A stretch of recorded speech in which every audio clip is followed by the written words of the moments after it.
কত টাকা? 322 টাকা 30 পয়সা। 322 টাকা 30 পয়সা। দাঁড়া।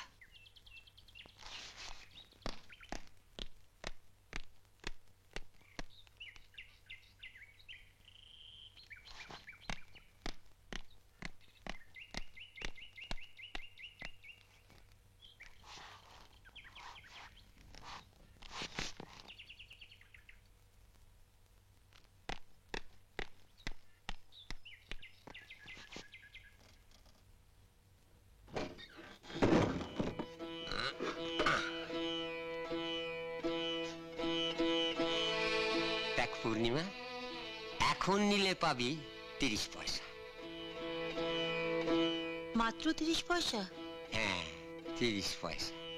আর দুপুরে তোর কাকিমা ঘুমিয়ে পড়ার পর যদি আসিস, তখন পাবি ওই 22 টাকা 30 পয়সা।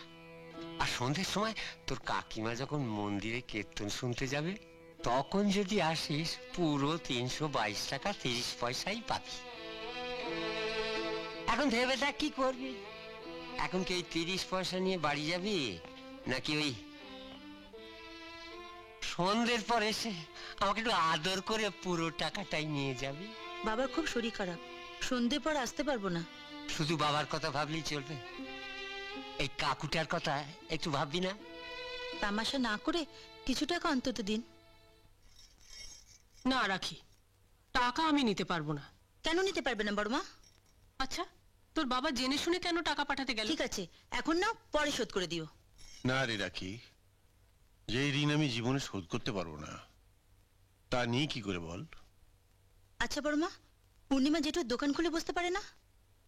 একেবারে বাজারের মধ্যিখানে দোকান, ও লজ্জা পায়।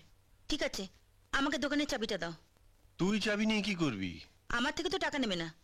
যাই দোকানটা খুলে বসে দেখি, যদি কিছু পাওয়া যায়। হ্যাঁ, না না, তুই পারবি না। পারবো ঠিকই, কিন্তু একটা অসুবিধা হবে। কোন জিনিসে কি দাম তা তো আমি জানি না। তুই যদি সত্যি সত্যি দোকান খুলে বসতে চাস, তাহলে জিনিসপত্রের দাম জানতে তোর কোনো অসুবিধা হবে না। সেটা কি করে? তোর জেঠুর মনে থাকে না বলে পূর্ণিমা কোন জিনিসের কি দাম ছোট ছোট কাগজে লিখে কাঠির মাথায় সুতো দিয়ে বেঁধে চাল ডাল আলুর গামলায় পুঁতে দিয়েছে। ব্যাস, তাহলে তো কোনো অসুবিধা নেই। দাও, চাবিটা দাও। হ্যাঁ,